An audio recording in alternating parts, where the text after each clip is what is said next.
Live from the city that never sleeps. 17 miles from Madison Square Garden, New York City. It's America at Night with Rich Valdez, America's favorite late-night talk program, featuring interesting guests from around the world and calls from across America. And now, here is your host, Rich Valdez.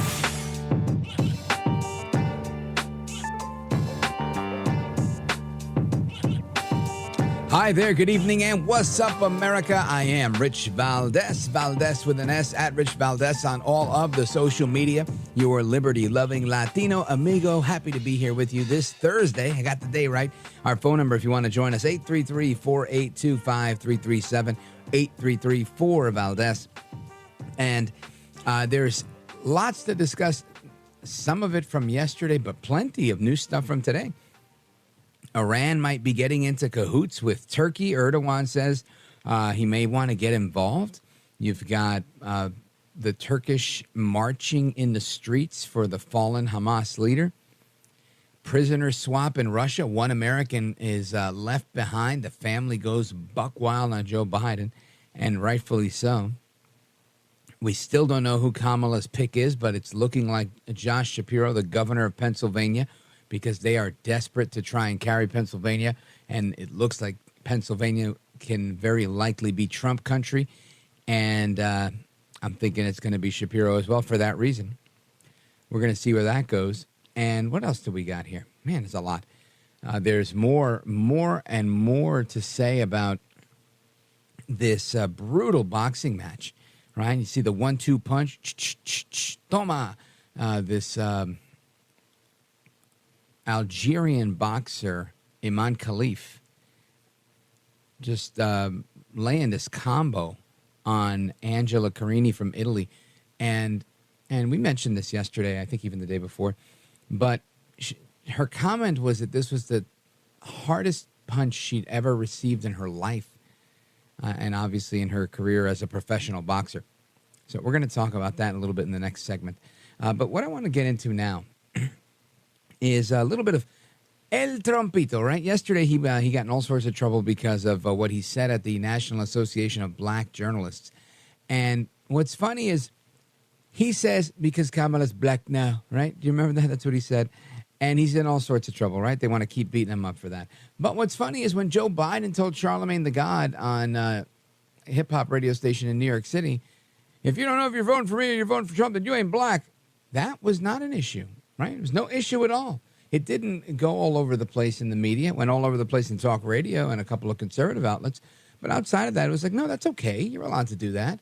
But Trump is not allowed to say that, you know, when he met Kamala or when he first knew of her, she was always Indian.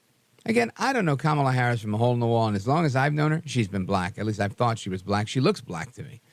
She looks like, you know, I don't know if mulatto is still a term you're allowed to use, but in the Caribbean, they use mulata and mulatto quite a bit. And that's what she's always appeared to me to be. I have no issue with that. I think she's a pretty person. She's a very entertaining person. I wouldn't go with very smart or effective, but I'll go with the first two that I gave her. Anyway, there's a bunch of things I want to get into here. Let me see. We've got Joe Biden today. Joe Biden briefly getting into what is going on with the hostages and saying that, you know, this is the deal. This was made possible because of friendship and diplomacy and this, that, and the third thing. But in reality, he wants to blame Trump for it. He says, we inherited these hostages from Trump. Listen to this. Cut number 2. Our work did not start just on day one. It started before day one. During the transition, I instructed our national security team to dig into all the cases of hostages being wrongfully detained, which were inherently, well, we inherited them from the prior administration. I wanted to make sure we hit the ground running And we did. And we did. And you ain't black. And I got hairy legs. Right? That's Joe El Baboso Biden. He goes on to say, why didn't Trump do any of this? Why didn't he bring the hostages home? Check this out. President Trump has said repeatedly that he could have gotten the hostages out without giving anything in exchange. What do you say to that? What do you say to President Trump now, former president? Why didn't he do it when he was president? That is Joe El Baboso Biden. That reminds me of the response that he gave when they said, what do you say about former President Trump saying that you're not this, you're not that? And he said, listen to him. Listen to him. I thought that was just crazy. The way he gives these poorly thought out answers. He just doesn't answer. He just does not give an answer. I mean, it's really just bizarre. Really is bizarre. Anyway, I want to share a little bit on that with you because these are usually deals that I feel that don't always serve us in our best in the best situation, right, for the United States. But they have this prisoner swap, biggest one in post-Soviet Union history, and they're releasing the journalist from the Wall Street Journal, Evan Gershkovich, and Paul Whelan. This is in a multinational deal that set 24 people free, according to officials in Turkey, reporting this to the Associated Press. And that's where the exchange took place. The trade followed a couple of years of secretive back-channel negotiations between President Biden, Vice President Harris, and now they're going to be joining the families of Paul Whelan, Alsu Kurmasheva, and Evan Gershkovich at Joint Base Andrews outside of D.C. tonight to welcome them back. So this is who they are. Again, Gershkovich is a Wall Street Journal reporter who was accused of spying in March of 2023. Whelan is a corporate security executive. He was jailed in Russia on espionage charges that his family and the U.S. government have said were baseless. And let me see who else was released. Journalist, veteran, Russians jailed in the West, sleeper agents who live double lives. So, okay, we give them back to some of their spies in order to get our guys back. Isn't it that? So why didn't President Trump release Evan Gershkovich? Why? President Biden, why don't you tell me? All right, I'll tell you. Because they kidnapped this guy in 2023. If that were the case, if Trump could wave a magic wand after his 2020 election and 2021 swearing in of Joe Biden, I'm sure he would have. The things that they say. Anyway, we're going to discuss that and more. I want to get into this boxing fiasco with Riley Gaines. She's a champion swimmer. She's scheduled to be with us. And she always has excellent insight on what's going on. Why? Because she's had to deal with this. She dealt with men getting into swimming. Remember Leah Thomas and all of that controversy? That's, somewhat different because they're not punching you in the face like this poor woman, Angela Carini, had to deal with. And another boxer just bailed out. And that's what I think they should all do. They should all bail out and say, you know what? We're not competing. We're going to let all of the transgender boxers fight themselves and let them have their own transgender, male transgender, female transgender category at the Olympics or at the NCAA or whatever organization they're going to have, just like you have women's NBA, WNBA, and the NBA for men. I don't see why it should be any different in the Olympics. Anyway, folks, we're coming right back. Your calls and more. We're taking a lot of calls from you guys tonight because there's a lot of different things, a lot of moving parts, a lot of stories. 833-482-5337 is the phone number.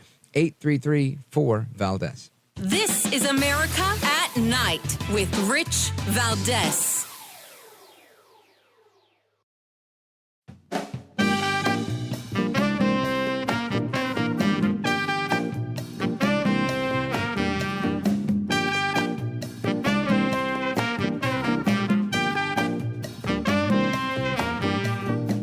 best guests, the best opinions. This is America at Night with Rich Valdez. A boxer deemed a biological male beating an Italian female opponent, with the Italian crying out, "I couldn't take it anymore." Despite failing that gender test by the International Boxing Association and being banned from an international tournament last year, Algerian 25-year-old Iman Khalif was okayed by Olympic authorities to compete. And apparently today it was a very one-sided fight, with Italian Angela Carini, also 25. After just 46 seconds and several sharp punches to the head, including the nose by Khalif, Carini abandoned the fight, threw her helmet to the floor, stormed off the boxing ring, and in fact went on to say that she had never felt such strong blows in a contest before. That's Greg Palcott with Fox News. I'm Rich Valdez, your liberty-loving Latino amigo. Happy to be here with you. And I want to get some reaction to this, because this is one of those things that, kind of strikes home for me, right? Well, I'm 46 years old and have my oldest daughter is half my age. She's 23. That's almost as old as this young lady, Angela Carini. And my daughter, she competes in Taekwondo, or used to at least. And in my head, I'm thinking, if she had to go against, for lack of a better word, and maybe it's uncouth, but a biological male, a dude, and if this were to happen, I wouldn't let it happen. But if I were to get late, to arrive late to one of her matches, I would lose it, and I'd probably jump in, because this is absolute insanity for this to happen. I'm glad this girl threw in the towel, because we've seen it happen in MMA where somebody had their whole face fractured, and it's just absolute insanity. So I want to get the perspective of somebody who's a lot more level-headed than I, somebody who's a consummate professional, NCAA champ, professional swimmer. She's with Outkick.com, and she's been on the show before, and I'm happy to have her back. Riley Gaines, welcome back. Well, thank you. Let me tell you, I have never been described as level-headed, number one, or a professional in anything. So that was a kind introduction. Look at you. I'll take it. Well, I'm glad you're here. And yes, more level-headed than I think you are. And this is something you've been very vocal about, because you have firsthand experience with males competing in your sport. And again, I mentioned it in the segment prior to bringing you in. It's a little bit different, because, they may have a larger lung capacity and all of this stuff, but they're not punching you in the face as in this situation, which, this can lead to death. I don't think it's going to lead to death in swimming. Doesn't change the fact that it's wrong in either situation. What's your reaction to what's going on? No, yeah, you're exactly right. I often forget sometimes. I think a lot of people, any at least sane person, can understand the unfair competition aspect regardless of what sport. But because I played a sport like swimming, where, of course, you're in your own lane, you're not throwing elbows or anything like that, I often forget of the safety aspect of this issue, whether it's the most severe cases, that being in sports like boxing or any sort of martial arts or jiu-jitsu, anything where you're on a mat or in a ring, grappling or fighting, throwing punches at one another. But that's, as you said, what we're going to see eventually, if the policies aren't changed, is a woman being fatally injured by a man. We've already seen Fallon Fox fracture multiple skulls of women, again, a male fighter who identifies as a woman, breaking many orbital bones in the faces of women.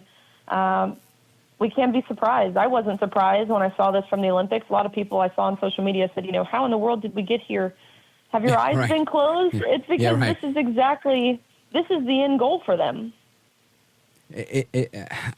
I'm speechless. Honestly, I didn't think that we would see this at the Olympics. I would have thought, for whatever reason, I guess that's my own naivete, that the Olympics, of all organizations, would be the ones to say, we're above that. We're not going to let that happen. We're going to do things safe and fair. And if anything, be politically correct and say, we're going to be the first ones to champion a transgender division of the Olympics.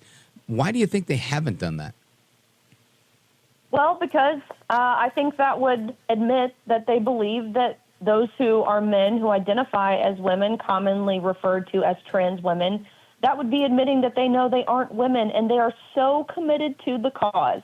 They're so committed to being virtuous and inclusive and diverse and compassionate that they are willing to let a woman die, I believe, in the process.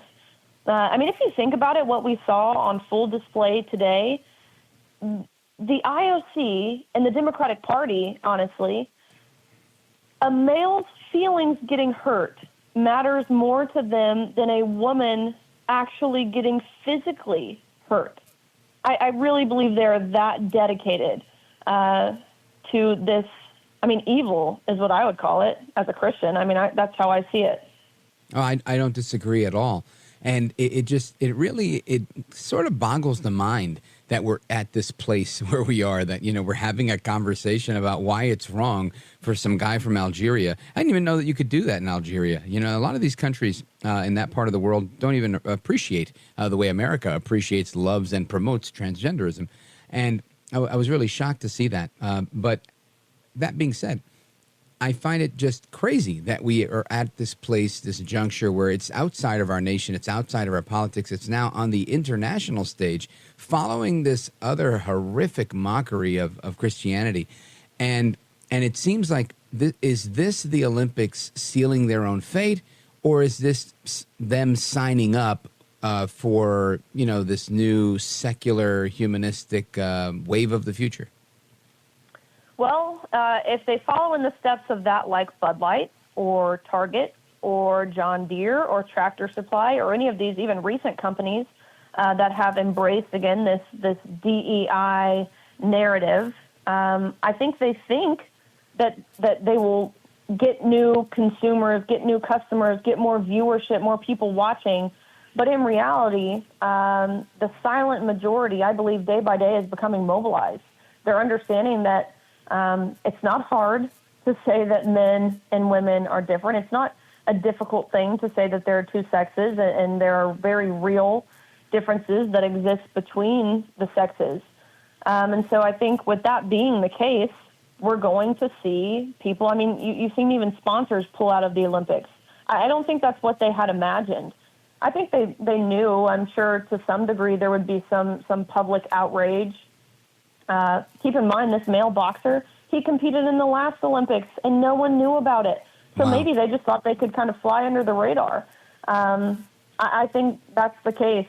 But now the mask is fully off. People have seen, the general public has seen, whether it's this issue, whether it's the issue of the opening ceremony and the satanic, blasphemous display of the Last Supper that we saw there. In both cases, might I add, the IOC doubled down on the circumstances in the scenario. But all that being said, I think people are understanding the harm and the severity of what's being done. Yeah. Now, Riley Gaetz, I want to make sure everybody has a chance to follow the work that you're doing, both through your own organization and with Outkick.com. Tell us how to find you and find the work that you're doing. Absolutely. You can find me on Outkick.com. I've got a show there called Gains for Girls. We release an episode once a week. I'm the director of the Riley Gaines Center at the Leadership Institute, having real and lasting impact there. And you can follow me on Twitter at Riley_Gaines_. Outstanding. Riley Gaetz, you are a gentlewoman, a scholar, and a patriot. I really appreciate you being here. God bless. Well, thank you. I appreciate you. Take care. All right, folks. Coming up next, Congressman Matt Gaetz weighs in on what's going on with Que Mala Eres and a lot more. Don't go anywhere. I'm Rich Valdez.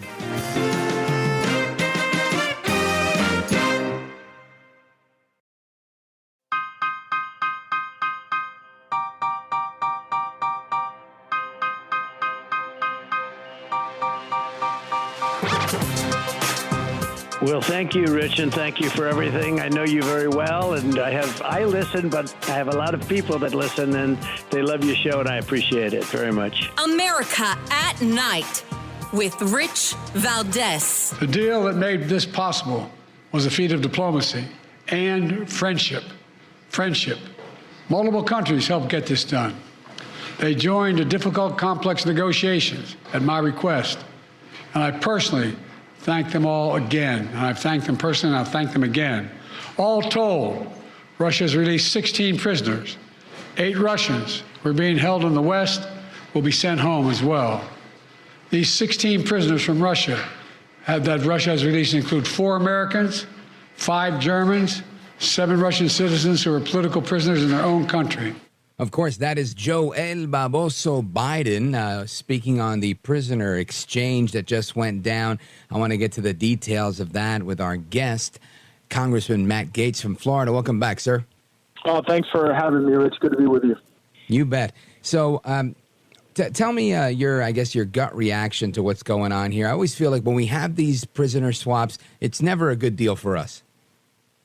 Well, first of all, your heart goes out to the families of these folks who've been held unjustly in Russia, often for years, and you can't help but be, glad in your heart for them.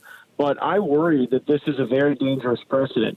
Now, haven't we seen on October 7th, for example, how other countries use hostages and prisoners as a way to gain leverage on the West? And when we are holding someone, it's not as a political prisoner, it's because they're an assassin, someone who's killed someone in broad daylight, in the case that we've got right here before us. And then when we allow these exchanges, we make every American, every Westerner, I think, more vulnerable to these unjust incarcerations and these bogus charges, so that people like Vladimir Putin can use it against us. So I can't say that that this is something that warms the heart as a policy choice as much as it does when you see that the mothers and the family members will get to be reunited. Certainly your heart goes out to them, but it's a head scratcher otherwise. Yeah, no question. No question. And I want to stay on international affairs real quick before we go to some domestic stuff and the Air Force stuff and everything else that we got to get to. But I wanted to get your take on Turkey. They're marching in the streets for this Hamas leader. Are they going to throw in with Iran? And what do you think that whole debacle starts to look like as we move forward? I think you're going to see very Islamist populist movements in countries in the Middle East work to put pressure on their governments to engage in a broader war against Israel. And that's not a good thing for the West. Now, I understand why Israel did what they did. This is someone who was involved in the killing of over 2,100 Israelis in just vicious and unjustifiable ways. And, of course, Israel has a right to defend themselves. But now you will see efforts by some of these Islamist movements, whether it's in Saudi Arabia or in Bahrain or in Jordan or in Turkey or in Pakistan, I think activate with great anger. Now, at the end of the day, probably the governments prevail in all of those cases, but it's something we're gonna have to watch closely. It just shows you the different trajectory we're on, Rich. Under President Trump, you had Middle Eastern countries engaged in a broad rapprochement with Israel, recognizing Israel, working together on economic and energy and water initiatives. And now with Joe Biden not all there, and with instability in the world, it's a lot more perilous for everyone in the Middle East. Amigos, we're on with Florida Congressman Matt Gaetz, and when he's not catching beef on these streets with Kevin McCarthy, he is on with us, giving us the scoop from D.C. And Congressman Matt Gaetz, I want to get your take on this 2024 election. The last time we spoke a few weeks back, you gave us a prediction. It was half right. You said it would be Kamala Harris and Gretchen Whitmer. Whitmer says she's out. Who do you think it is? Well, so the calendar would tell you Josh Shapiro. So I was only off by a short amount. I was in the same region in the Midwest, but it looks like Shapiro at this stage of the game. And, at the end of the day, it's Harris who owns the vote that she cast that made prices higher. It's Harris who owns the fact that she was appointed the border czar, and then the border was left open. And it's under Biden and Harris that we see these wars and invasions happening all over the world. So I think that's the argument to make against her. I frankly think her VP selection is not all that significant because she owns so much of the failure that people are feeling around the country. 100%. I couldn't agree with that more. And a lot of people have a concern with this election, as they did in the last one, right? 2020, Trump won with more votes than any other sitting president, yet he's not in the White House today. And you've got Nate Silver saying that she doesn't have what it takes to go ahead, to get across the finish line. So the numbers seem to be going in Trump's favor, but you've got everybody and their mother, the left within the media, the left within academia, the left in Washington, you name it. They're all coming out saying Kamala's the best thing ever and that El Trumpito is, super beatable. Now, my question here, I guess, is what are you in Congress doing to stop the election interference? Well, I'll start by saying that the Kamala fever you've experienced, I think, is a reaction to them just feeling like they're getting a lifeboat away from Joe Biden. I mean, there were so many Democrats who were so despondent over the notion that they were going to have to go vote for Joe Biden. Literally anyone that would have shown up would have been viewed as a savior of their movement because they were so desperate to move on from him, deeply unpopular with his own party. And so, the question is, what are we doing to ensure that this is a true contest of the candidates and not a question of who can launder the most ballots? And in some states, there's progress, right? In Georgia, they've got better ballot custody. They've got signature verification. In other places, like Pennsylvania, we're still worried about the indiscriminate mailing of millions of absentee ballots to people who didn't ask for them, creating a broad ecosystem for fraud. There's a lot of work to do there, and I worry that it's one of our great vulnerabilities. In Congress, we passed legislation that says that you have to be a U.S. citizen to vote. We passed that out of the House. Now, I'm not expecting that Chuck Schumer is going to take that up, but government funding runs out in September, and I'm working with Congressman Chip Roy of Texas and several others to say we should fund no part of the government unless we have ballot security to ensure that the 10 million plus illegals Joe Biden's let into the country don't end up diluting the votes of legitimate Americans in important states like Nevada, like Virginia, like Florida. And if we don't have that ballot security, there's probably no state that isn't vulnerable to ballot dilution from illegal aliens because there'll be some blue jurisdiction that has lax standards. We need the highest standards in the world to protect the American vote. Using the power of the purse, I think that's key. We got to stop lawfare. We've got to stop election interference, and we've got to stop the wokeness in the Air Force. What's up with that? Yeah, I uncovered a memo recently that the Air Force sent out about microaggressions, and you'll love some of these, Rich. If you say man up, that could be gendered. And even if you say toughen up, that could create a hostile learning environment for someone. And you certainly can't say that someone should be savage in the pursuit of their military objectives because that could be offensive to indigenous peoples. This is crazy. You don't have the Chinese and the Russians and the Iranians and Hamas worried about their microaggressions. And I worry that when the Air Force sends out memos like this, what they're really doing is changing the recruiting portfolio. It's a lot of young American men from the South that have traditionally made up a huge swath of the military. And when you say that people have to be checking their microaggressions at the door, I think you're telling a lot of people that they are culturally unwelcome in the Air Force, in the military. And that's an unfortunate thing because the U.S. military for my whole life has been the most revered institution in American life. And I think that while Obama tried to hurt the military by defunding it, Joe Biden has tried to hurt the military by wokeifying it, and that's what we're fighting against. Congressman Matt Gaetz, stay savage, keep manning up, and keep doing what you're doing for the people in Florida and the United States. Tell everybody how they can find you. At Matt Gaetz and at Rep Matt Gaetz anywhere on social media. Also, MattGaetz.com. That's where people can help my campaign as I fight the swamp. Thanks as always for having me, Rich. You bet. Folks, check out the website. Give him a follow. Matt Gaetz, you're a gentleman, a scholar, and a patriot. God bless. All right, folks. There is more to come straight ahead. Your calls and more. Don't move a muscle. This is America at Night with Rich Valdez. Call now, 833-4-VALDEZ. That's 833-482-5337. 833-4-VALDEZ. That's Valdez with an S.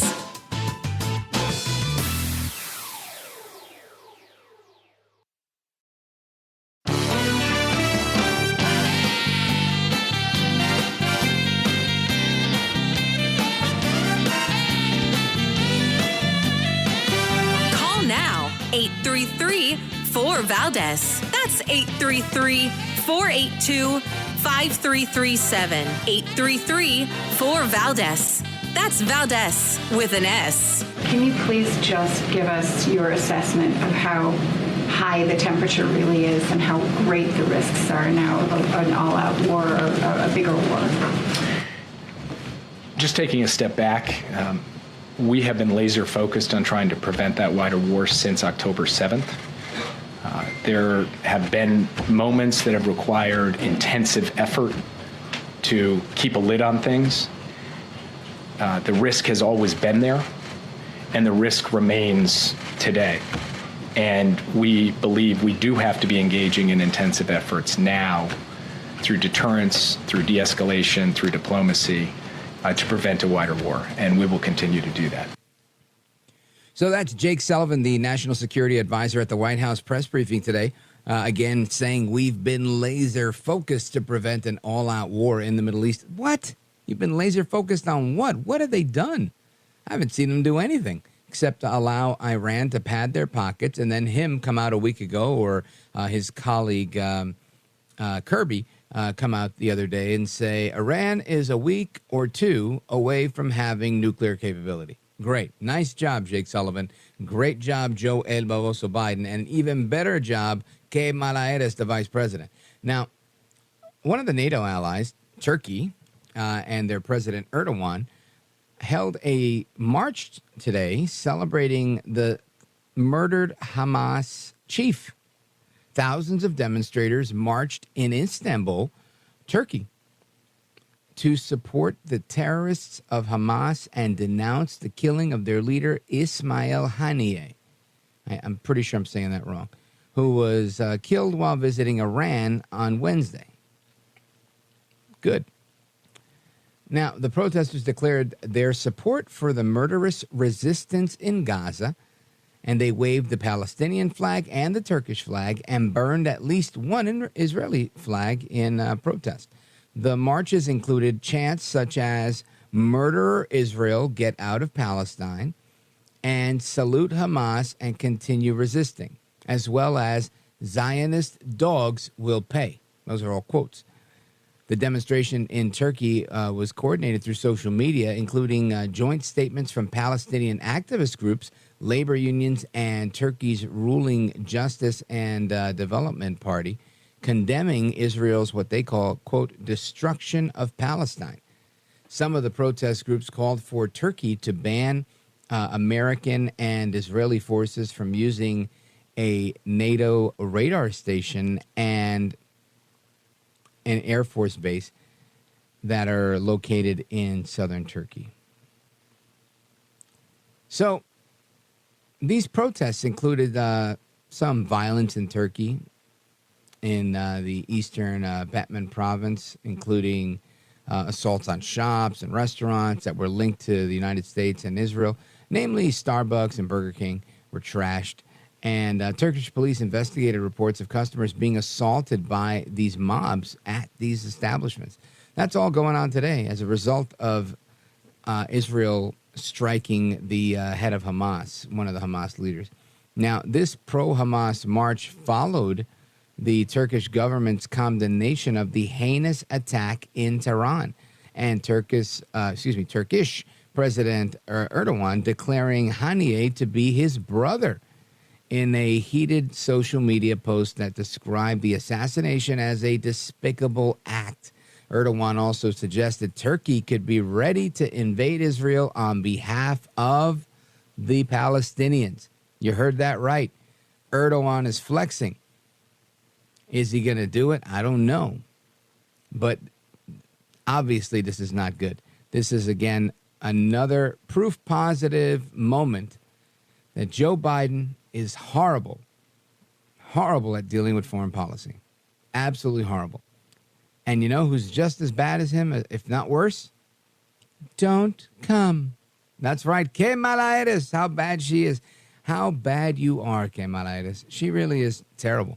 She's got no clue what's going on. She hasn't talked about it. She didn't even show up to the speech with Netanyahu. She avoids this international stuff like the plague because she's in over her head. And she's going to say, no, I'm busy running for president. You morons, I know exactly what I'm doing. She doesn't.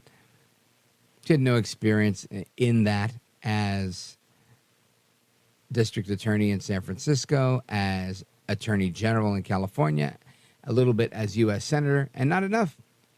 Because look at where she is. Continuing to obfuscate here and skirt the issues. No bueno, Kamala Harris. The American people expect more. And I expect more from you guys as well. Your calls are coming up. 833-482-5337. 833-4-VALDEZ. This is America at Night with Rich Valdez. Call now, 833-4-VALDEZ. That's 833-482-5337. 833-4-VALDEZ. That's Valdez with an S.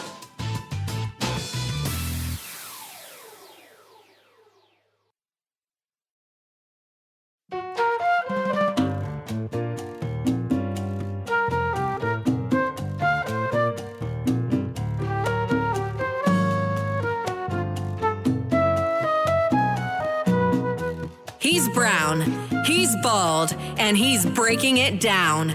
It's America at Night with Rich Valdez.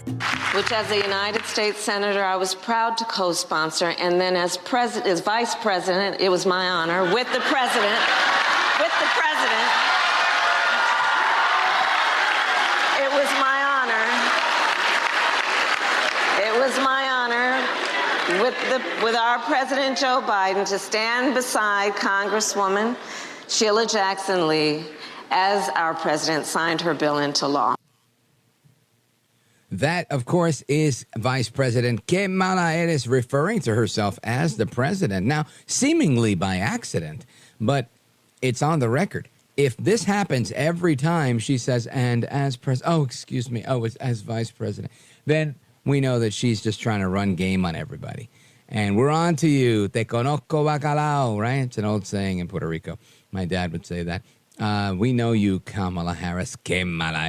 Let's go to the phones and get your opinion on Kamala Harris. Let's go to Pittsburgh, Pennsylvania, KDKA. Check in with Bill. Bill, go right ahead. You're on with Rich Valdez. Hi, Rich. Hey, yesterday I tried to call him, but my phone died.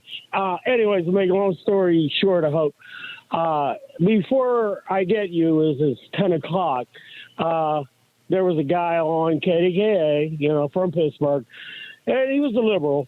But anyways, he gave everybody a free chance to speak, which was, different. Anyways, I think it was just a stand-in. You're going to run out of time.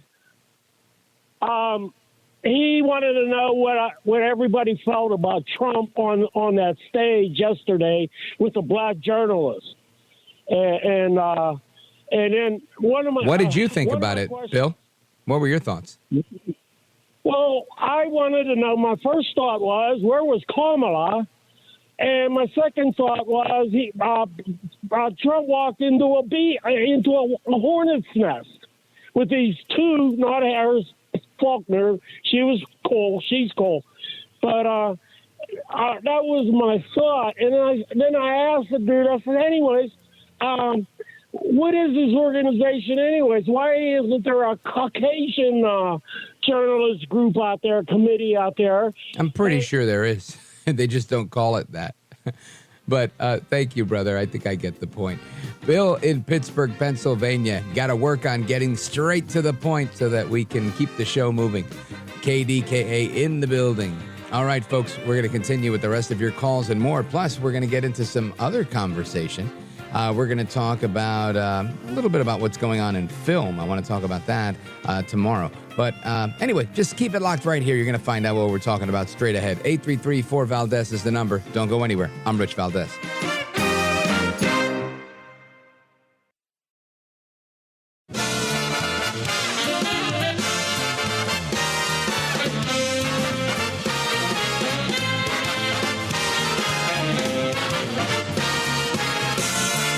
Live from the city that never sleeps.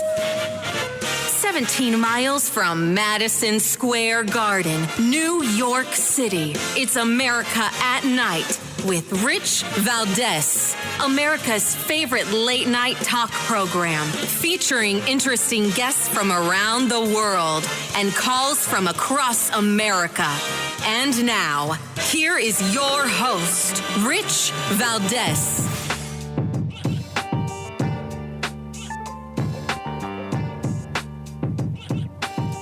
Hi there, good evening, and what's up, America? I am Rich Valdez, Valdez with an S, at Rich Valdez on all of the social media. Welcome to hour number 2 of the program. It is the Thursday night edition of the program. We're live, we're national, doing late night radio, old school style. Give us a call, 833-4825-337, 833-4-Valdez. And a bunch of things going on today, from a prisoner swap where we didn't get all the Americans out, to Erdogan saying he's going to throw in with Iran and possibly join an invasion of Israel. It's a lot going on the international front. On the domestic front, you've got Trump saying Kamala Harris, or as I like to call her, que mala eres, will not hunt down bloodthirsty terrorists. I think he's right about that. I think her experience and track record on foreign policy is, believe this, worse than Biden's, right? and he's been doing this for 50 years. So we're going to get into some of those things. And, of course, big visit by the vice presidential candidate to the border today. And I think this was a big deal because he's probably been there more times than Kamala Harris has, right? And observing and really caring, right? I would bet that when she goes, it's a photo op.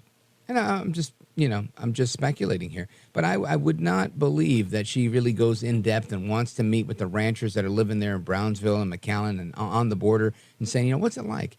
What's it like when they hide on your property and you've got to defend yourself against these smugglers, human smugglers, drug smugglers, all sorts of things that are literally taking residents and making it their business to live on your property.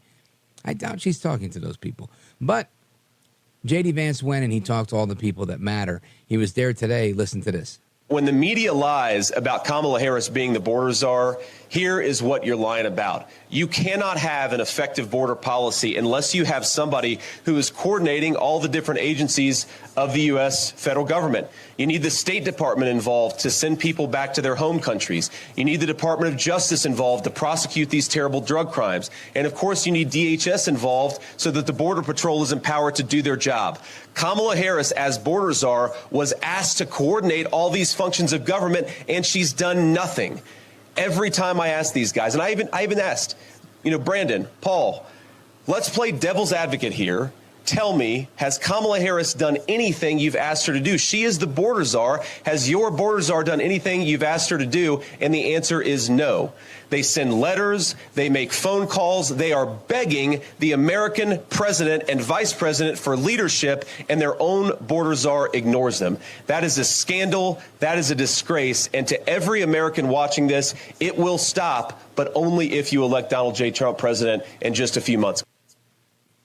That again, J.D. Vance, Senator J.D. Vance, candidate for Vice President of the United States, running with El Trompito Donaldus Magnus. And those are his comments there. And he says, he's even played devil's advocate, and he refers to Brandon. He's talking about Brandon Judd, who's the president of the Border Patrol Union and the National Border Patrol Council. And he's our guest right now. Brandon Judd, welcome back, sir. Rich, it's good to be with you. And just to clarify, I'm the former. I retired 2 months ago, but I still work with the. I still give the information to the campaign because I'm the one who was trying to work with the administration to get them to implement the proper policies that were necessary. And so, that's why I still work with the campaign to give them the information of what we tried to get the Biden-Harris administration to do. Yes, sir. I read that, and forgive me, President Emeritus. No. And Brandon Judd, when you're down there, and again, you've spent a considerable amount of time there. Tell me, what is it? I feel like you're talking about the same thing till you're blue in the face, and few are listening. But I'm hoping that the powers that be do listen. When you're there and you get someone like J.D. Vance, what's the feeling that you get having somebody that, from what I can see, honestly wants to find out about the problem to try and solve it? You know, what I look at is I look at it more from an agent standpoint. How do the agents feel? When you get somebody like Joe Biden, who went down for a photo op, when you get Kamala Harris, who went to El Paso, but she never actually went to the border. She stayed basically at the airport. You know, you get the sense that the agents are just, they feel beaten down. They feel like, okay, we're not going to get any help from the people that we have to have the help from.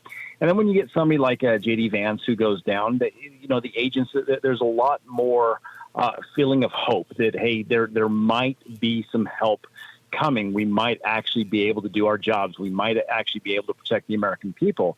When you look at police, law enforcement nationwide, it doesn't matter whether it's Border Patrol, it doesn't matter whether it's local DPS, state DPS, local police. Every single time we put that uniform on, we're hoping to be able to go out there and make a difference, keep the American people safe. And right now, we just can't do that with this administration. And so when you get J.D. Vance to go down there, you get that feeling of hope. You get that feeling that, hey, maybe we're actually going to be able to do our job in the near future.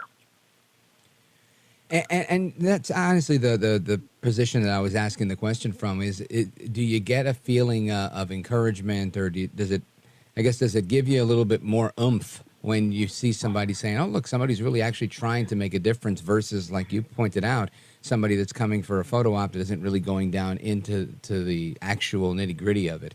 Now, go ahead. Well, it absolutely does. It absolutely does, because we know that the policies are on the way. Yeah, and the other part of that I wanted to ask you about was you've been there and you're there both, you know, as president and as president emeritus. What is the before and after effect of this Lankford inspired and influenced executive order that Joe Biden put into play and Kamala Harris thinks is the best thing ever about 5,000 people a day, allowing them in? And has there been a difference? Are you seeing more? Or are you seeing less?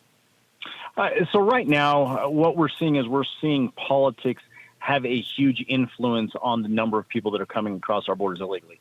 Mexico does not want Trump in office. They know that if Trump goes in office, it's going to be a lot more difficult to get their products across, the cartels get their products across. You got to remember that the Mexican government is largely complicit. The Mexican government is a very corrupt government, not trying to point the finger at any specific person, but largely the cartels have infiltrated the Mexican government. So when you look at that, they're hoping that Harris gets in office because they're going to continue to generate that profit. They're going to continue to be able to get their fentanyl into the United States. We're going to have more deaths, but they're going to, all of that money that they make is going to go right back into their economy. The last thing that they want is for President Trump to get back in office. So when you look at the numbers right now, and although they're lower than what they were at their all-time high, they're still 2 times higher than where they're supposed to be. They're 2 times higher than what they were under President Trump, and even under President Obama. They're 2 times higher. So they're still high. They're just not at that astronomical level because the cartels recognize the ebbs and flows of our politics. They understand that it's better to throttle down right now, keep Harris in office, and then ramp it right back up once if she wins the election, which I certainly don't think she's going to. Folks, we're on with Brandon Judd, and we're going to continue this conversation straight ahead. Brandon Judd, stick with me. There's a little bit more to discuss. Don't go anywhere. This is America at Night with Rich Valdez.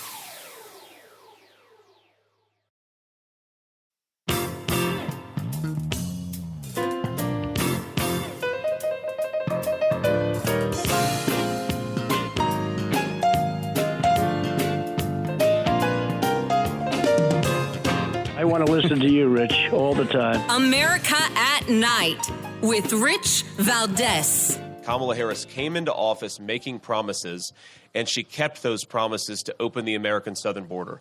They stopped deportations on day one. They stopped construction of the border wall on day one. We see the border wall sitting here, ready to be completed behind us, and that can't happen because of Kamala Harris's administration. The human toll of this is the thing that we cannot forget. We have got kids who can't learn in schools because their kids have been overwhelmed with migrant children who shouldn't be there. We've got hospitals where the wait times have exploded because illegal aliens are standing in front of the line of American citizens.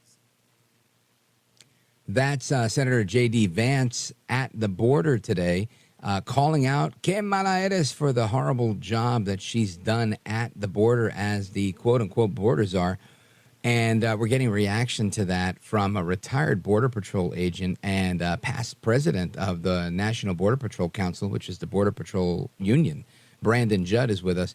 Brandon Judd, when we look at what Senator Vance just said, both A, she's doing a bad job, and B, the human toll of it, what's your take on that? Is it accurate? It is. It's very accurate. But, you know, when he talks about human toll, he's not just talking about what's happening with American citizens. He's also talking about these vulnerable children that Harris's policies are encouraging them to put themselves in the hands of these criminal cartels. They say that you have to have a humane system. What we're seeing on the border is anything but humane. When you look at and you compare policies, when you compare President Trump's policies compared to Harris's policies, President Trump's policies were so much more humane because it discouraged these people from putting themselves in the hands of these dangerous cartels. We see every day, we see the signs of children being raped. We see the signs of the physical abuse that women and children undergo every single day with these cartels. And it's Harris's policies that are encouraging these people to put themselves in the hands of the cartels. So it's not humane. Everything that they're doing, they give lip service. They tell the American people what they think the American people want to do, but what their actions are completely opposite. We need to watch the actions. Don't listen to the words. You know, Brandon Judd, I think that's really well put, and something that we oftentimes don't really have too much of a focus on. I think we're so busy with thinking, oh my gosh, we're being flooded with all these new people, and we forget that these are kids that are coming here to be trafficked to work in poultry factories overnight without their parents. These are women that are being raped along the way, young girls that are being trafficked and raped along the way to come here and work in other types of jobs, including sex slavery, and it's you're right. It does get overlooked, and I'm glad that Senator Vance pointed that out. I wanted to get from your perspective, how severe is that? That, you know, would you say? I guess if you had to put a percentage on it, what percentage of these individuals are experiencing that type of hardship on their way into the country?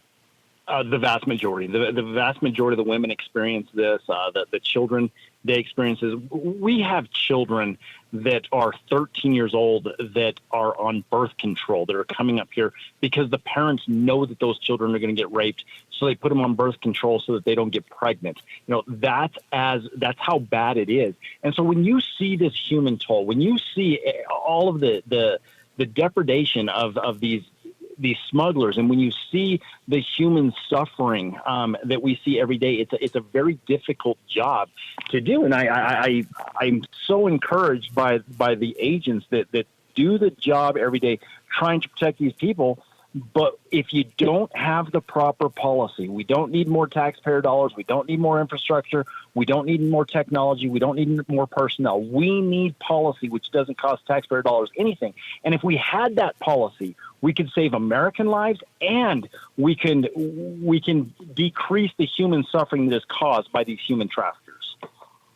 Yeah, Brandon Judd, that's a really good point that you make, and an important one, because as somebody, again, who spent a good part of your career representing the men and women of the Border Patrol as the union president, when you say we don't need more money, this is her main talking point against Trump, saying that even as a former president, he had so much influence that he prevented folks in Congress from passing this bill that they had, that most people thought that had the opportunity to vote on it said it wasn't a good bill. And that this is the reason, right? It was the lack of funding, and it's Trump who's preventing things from happening at the border. Is any truth to that? No, there's no truth at all. They're going to try to rewrite history. They're going to deflect as much as they possibly can. They're going to try to say that she wasn't the border czar. It was about a week and a half ago. I did an event with President Trump, and I pointed that out. Most people don't understand, and they don't recognize that the DHS secretary cannot control everything that takes place as far as what crosses the border. DHS, if China refuses to take people back, you have to have the State Department step in, and the State Department has to find a place for these individuals. Kind of like Venezuela and Cuba do, right? Exactly. We at times there's only a trickle of people that we can send back to Venezuela. Cuba, it happens. Haiti, it happens. China, it happens. There's countries around the world that they just won't take these people back, and so you have to have the State Department step in. Then, of course, the DOJ, they control the court system. They control the prosecutors. They control all of that. So that's why you have to have a border czar. So when they try to deflect and they try to say, well, she wasn't the border czar, that is a flat out lie. She was, and she failed. Even in the root causes that she identified, she failed to do anything about that.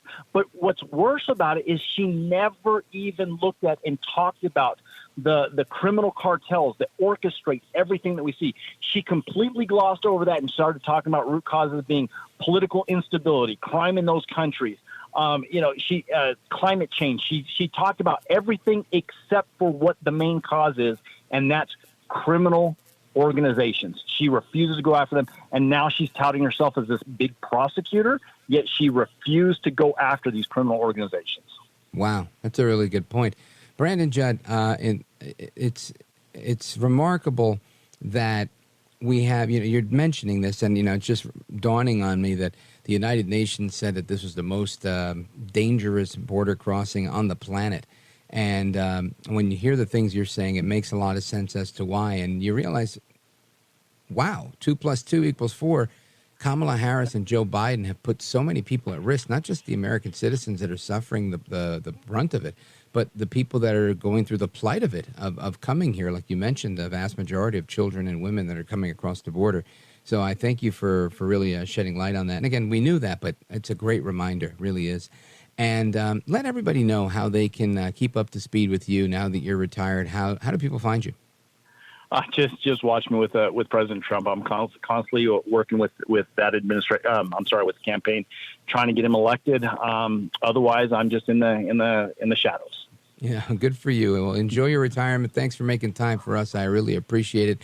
Brandon Judd, retired Border Patrol agent and past president of the National Border Patrol Council. Godspeed to you, sir. You're a gentleman, a scholar, and a patriot. Thank you much. Appreciate it, Rich. You have a good night. You bet. You too. Folks, we continue with your calls and more coming up straight ahead. And we're going to get into a little bit of a conversation on, are kids adequately prepared? And by that, I mean, are they prepared for their future? Are they prepared for their career? Are they prepared to compete with the onslaught of cheap labor that's coming across the border? Well, the former CEO of 7-Eleven and Blockbuster Video, Jim Keyes, he says no. They're not as equipped as you think, and teachers are burning out. So the question is college really worth it? Well, we're going to talk about that straight ahead with former CEO of 7-Eleven and Blockbuster, Jim Keyes. Don't go anywhere, folks. I'm Rich Valdez. The number, 833-482-5337, 833-4-VALDEZ.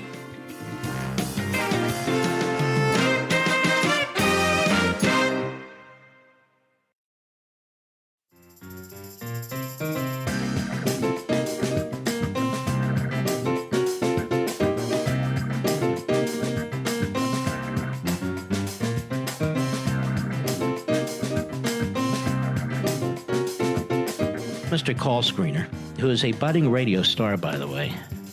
Richie Valdez is terrific. This is America at Night with Rich Valdez. All right, amigos, welcome back. We continue our conversation, and I want to give you a little update on what's going on in education, because there's a little bit of a vicious cycle, right? Some teachers are burning out. And I understand they're burning out. It's a difficult job. those that are in the game for all the right reasons. You got some that are in the game for all the wrong reasons because they want the summers off, they want the pension, they want to be able to bend the minds of children without ever teaching them anything. But there are some righteous teachers that are out there that are doing the right thing, making sure your children truly learn something and are educated and are well prepared to be future employees and business owners and whatever the future holds for them. So when the question is asked, are we adequately preparing the next generation for their future, for their employment? If the answer is no, it's partially because teachers are burned out and they're bailing out at an alarming rate. There's a study out, a couple of studies, that are showing that teachers are feeling the brunt. Let's see here. Only 36% of teachers consider their compensation adequate. I think that's probably true for most careers. But there's a high number of them that are feeling burnt out and are looking to jump ship. And that's not good for your children. It's not good for anybody unless you could replace them fast enough. So I want you to listen to this report from Tampa, Florida. We can't let these good teachers and these good employees leave. Data show that about 86% of K-12 public schools nationwide are struggling to hire teachers. Florida remains one of the top states with the worst teacher shortages. Some studies even find that Florida has the highest demand for teachers in the country. It's a major issue in the state of Florida. It's been something that's been happening for a while. The top reason teachers nationwide and here in Tampa Bay are leaving the profession is pay. We are just absolutely not keeping up with inflation. It's more and more difficult to go grocery shopping every week. Recently, teachers' unions have worked to negotiate higher salaries, and many of our local school districts have been trying to find ways to increase pay, like by asking voters to approve a millage referendum this November. While money is a big driving factor in retention, education recruiters tell us there are other options that can help as well. They encourage districts to think outside the box, including offering non-traditional staffing options like travel or temporary positions, performance incentives, professional development opportunities, and reduced workload. The Pinellas County School District has even tried to get creative recently by planning to offer affordable childcare options for employees. Overall, leaders are working to find solutions fast because as more teachers leave, that leaves even more work behind for those who choose to stay for now. That is Larissa Scott, WFTS TV. And that's just as true today as it was a few weeks ago when she reported that. And how do we fix the problem, right? How do we fix a problem where you've got teachers that don't want to teach anymore? Their lives are being destroyed by Biden's inflation, Kamala Harris's inflation. And it's your children, my children, the children of America, the future of our country that pay the price for all this. Well, I want to get the perspective of Jim Keyes. Jim Keyes is the former CEO of Blockbuster Video and of 7-Eleven. He's also the author of the book, Education is Freedom, the Future's in Your Hands. We've had him on before. Jim Keyes, welcome back, sir. Hello, Rich. Great to be back with you. You bet. So let's talk about this before we talk about how adequately prepared the next generation is. But let's talk about how there's a shortage of teachers in some areas, and there's a willingness for them to no longer do the job. Yeah, it's a problem, but it's a symptom of a much bigger problem that we have. But there's a solution. If you think about why we are where we are, we built our current education system almost 200 years ago, but it was designed to mass produce an educated workforce for the industrial age. The Rockefellers and Horace Mann put this amazing system in place to mass produce students. And everything, as in the factory, was standardized testing, standardized bells that announced the class changes, et cetera. And yet today, we're still teaching with the same basic methods and the same standardization and the same books and blackboards and, classrooms.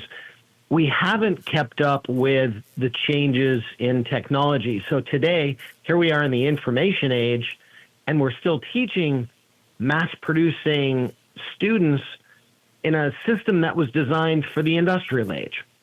So, like I said, the teacher shortage issue and the problems that we're facing in the classroom today are really symptoms of a much greater problem, but there's also a greater opportunity to bring technology in as the solution.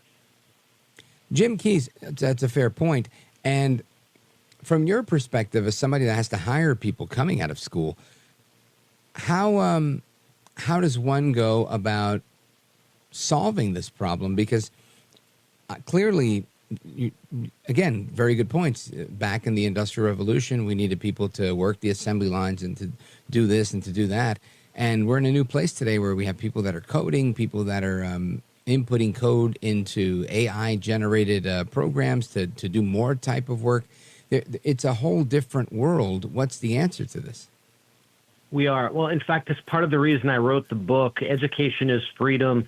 The future is in your hands. I mean that quite literally for individuals, but collectively for society. And let me step back and just say, as someone who has the privilege of leading 2 Fortune 500 companies, as many as 20 years ago, I saw a supply crisis. You don't hear about this much, but we have a supply crisis for an educated workforce in this country. And as a corporate leader, I saw that supply crisis, and we were literally going into public schools and trying to build a pipeline between high school students, allow them the pathway to get a degree, at least an associate's degree, and then provide the job opportunity on the other side. So my challenge that I've been reaching out in the book and through a series of op-eds and other articles is to reach out to the corporate community and say, hey guys, what do we do when we have a supply crisis? If we got a crisis with chips, we build factories. We go in and correct it. And just as John D. Rockefeller did, over 100 years ago, we need to rally the corporate community around, because we represent the demand for an educated workforce, right? So I don't think this will cure itself at state and local government level. It's really going to take the corporate community jumping in and helping to lead the charge toward, think about it this way, an open systems platform for education that can supplement the classroom and bring technology in to engage students. Think about how excited they are about video games. They should be just as excited about their classroom, and it's possible today. Folks, we're on with Jim Keys, former CEO of Blockbuster Video and 7-Eleven. I love 7-Eleven. And I'm going to continue my conversation with him straight ahead. Of course, we welcome your calls. And Open Phone America is coming up at the top of the next hour. We're going to talk about every topic we've discussed tonight, plus whatever you want to bring to the table. So the phone number, if you want to get in early, now is the time, 833-482-5337, 833-4-VALDEZ. Coming right back. This is America at Night with Rich Valdez. Call now, 833-4-VALDEZ. That's 833-482-5337. 833-4-VALDEZ. That's Valdez with an S.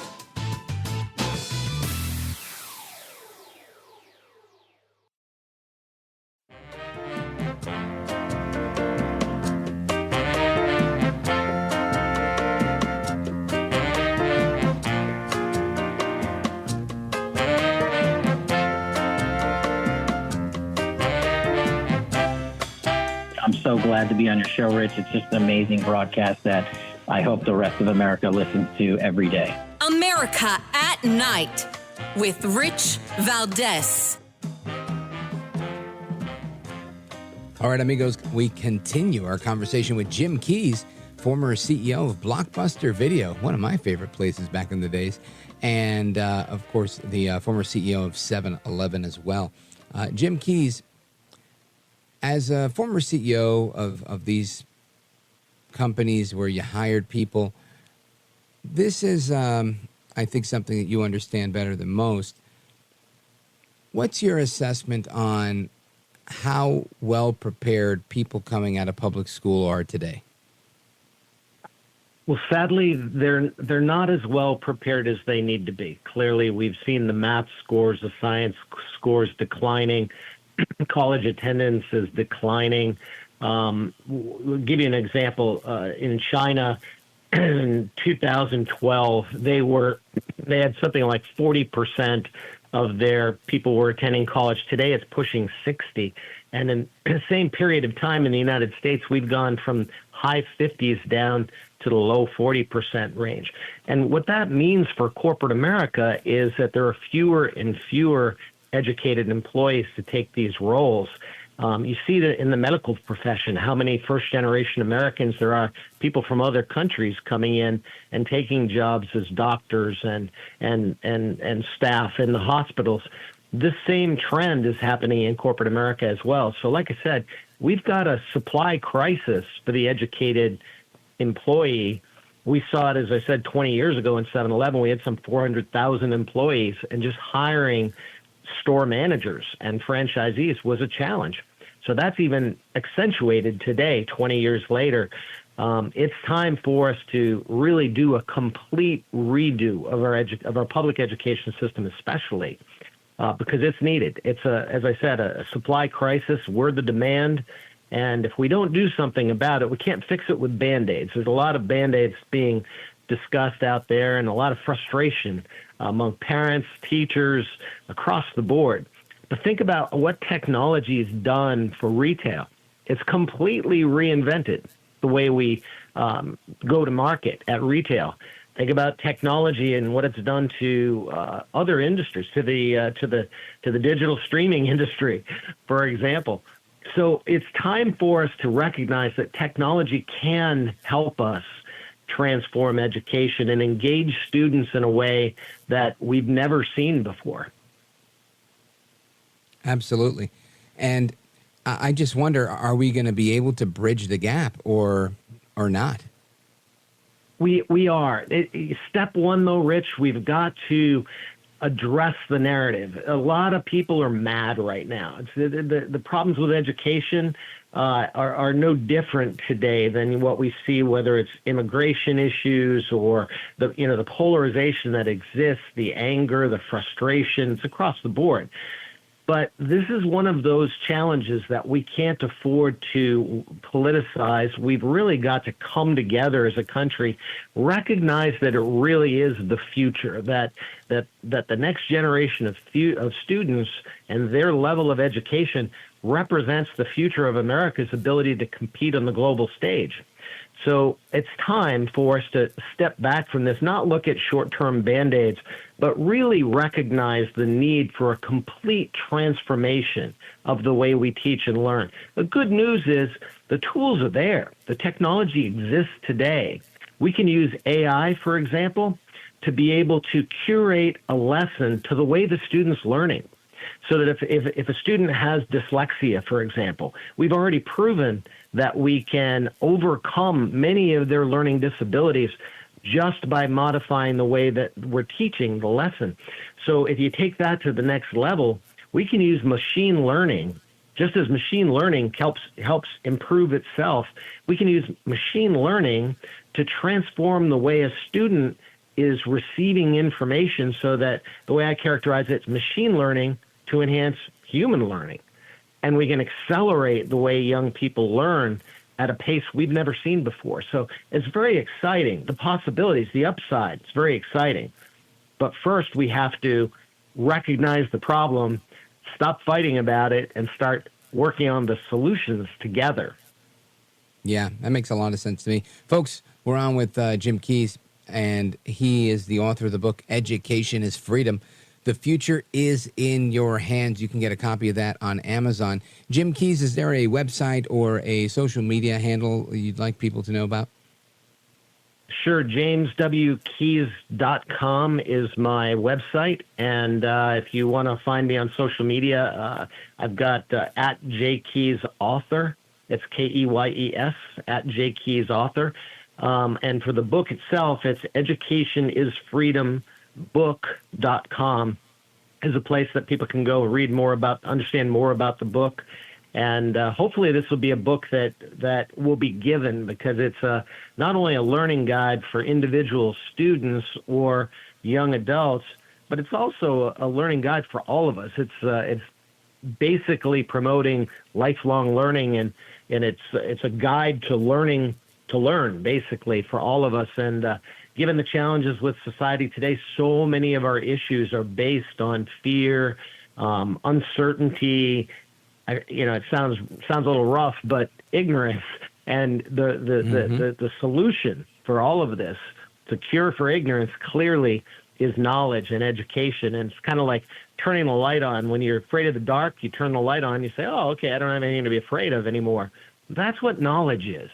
And we can really change this cycle of fear and anger by replacing it with a cycle of knowledge and understanding and hope. That's my objective, to be able to spread that message and hopefully call everyone's attention to the power of technology now to transform the way we teach and learn. Outstanding. Well, I want to thank you for being with us tonight. Folks, again, Jim Keys, author of the book Education is Freedom. The future is in your hands. You heard the website. Go check it out. Buy a couple of copies, one for yourself, one to give away. Jim Keys, thanks for being with us. Thank you, Rich. Appreciate the opportunity. You bet. God bless and have a good night. Folks, we're coming right back with your calls and more. Again, Open Phone America is coming up. We got a whole hour of your calls weighing in on everything from Que Mala Eres, the border, to teachers burning out and the future of our employees in this country, as well as our conversations this evening with Matt Gaetz and Brandon Judd and so much more. 833-482-5337, 833-4-VALDEZ. This is America at Night with Rich Valdez.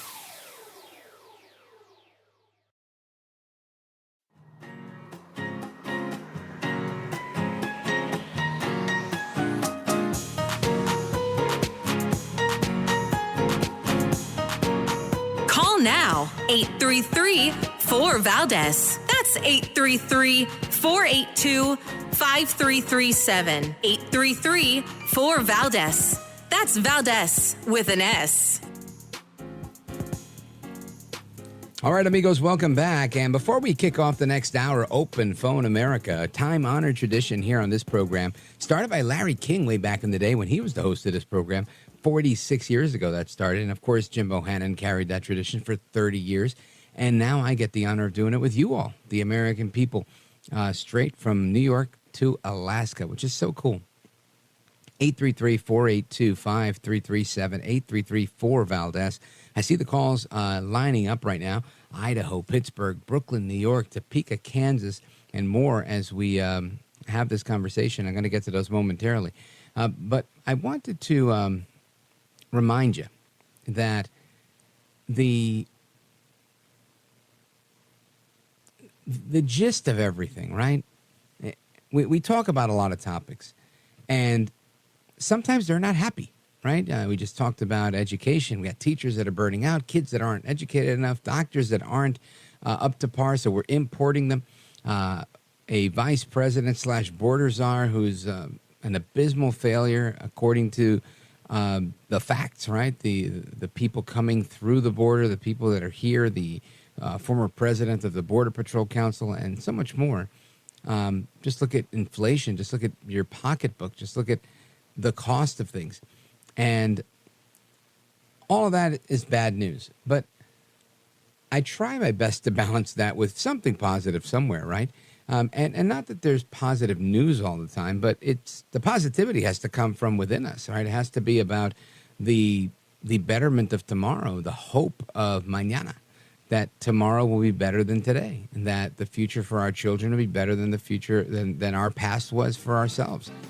And it's that we hold on to, right? It's that hope that we have. America's best days are not all behind us. I believe America has good days ahead of her.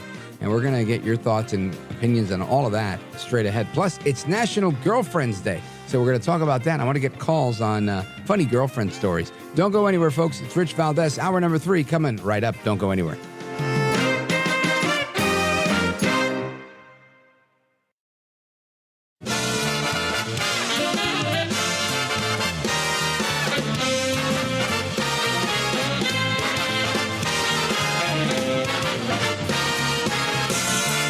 Live from the city that never sleeps.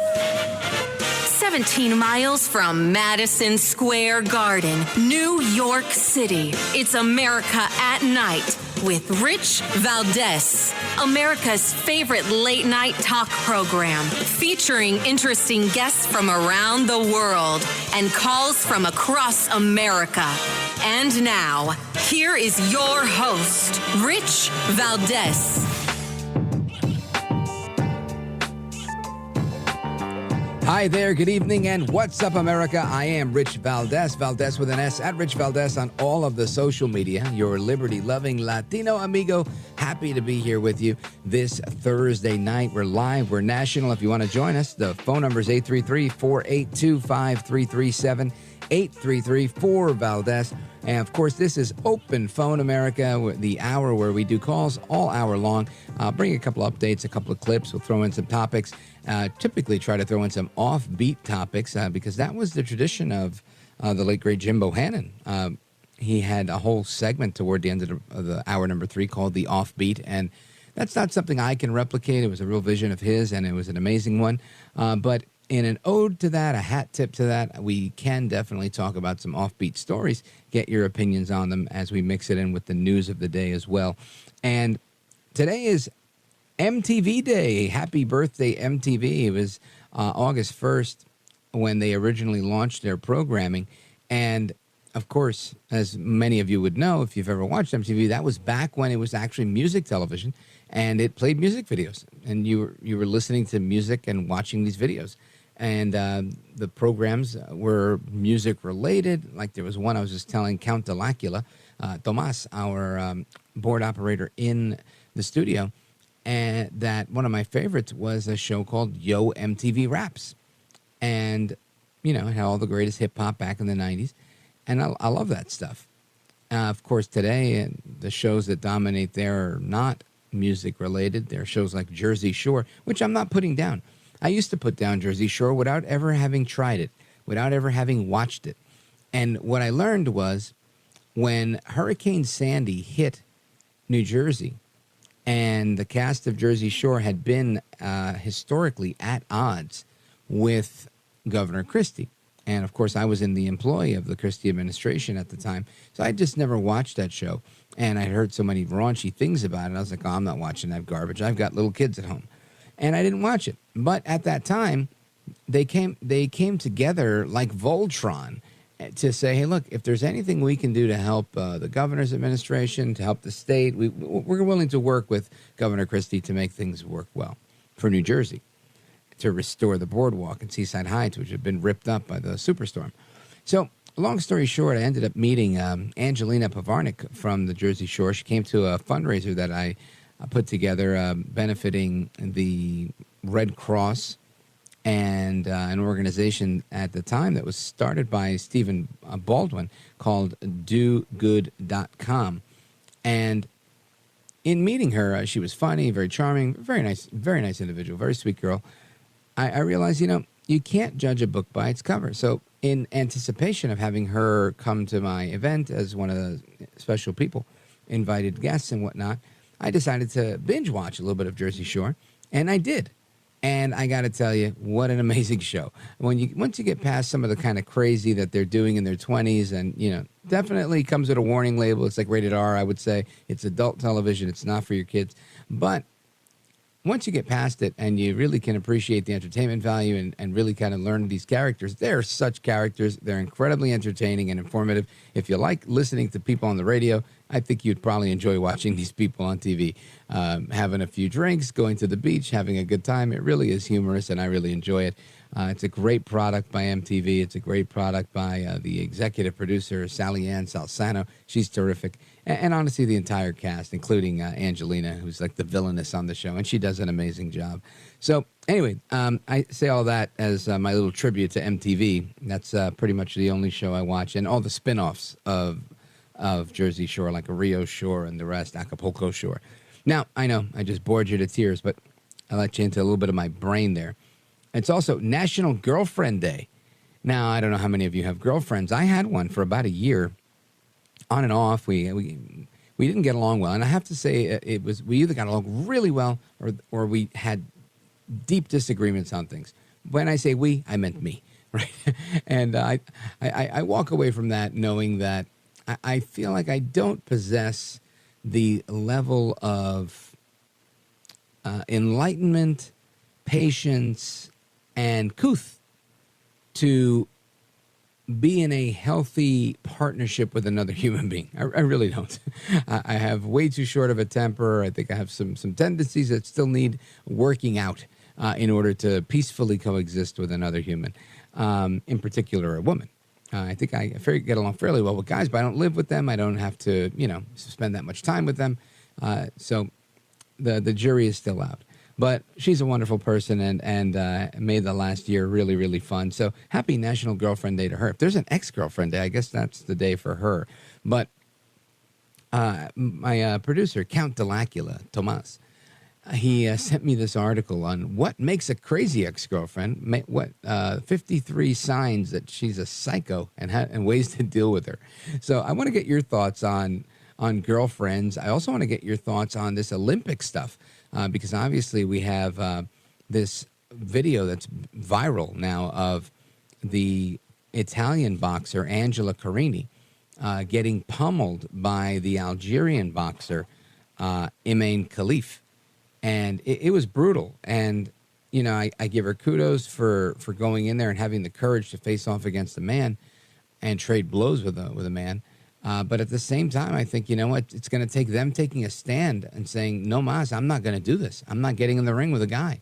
Let them have their own lane, because otherwise this is going to continue to happen until we see something fatal. And God forbid that happens. So I want to get your thoughts on that, as well as everything else we talked about, right? Que mala eres and everything else. So get the calls in, 833-482-5337, 833-4-Valdez.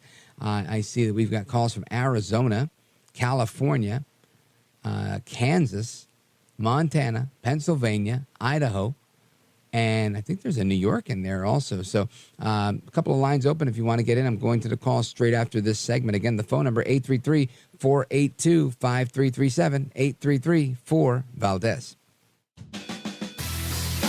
This is America at Night with Rich Valdez. Call now, 833-4-Valdez. That's 833-482-5337. 833-4-Valdez. That's Valdez with an S.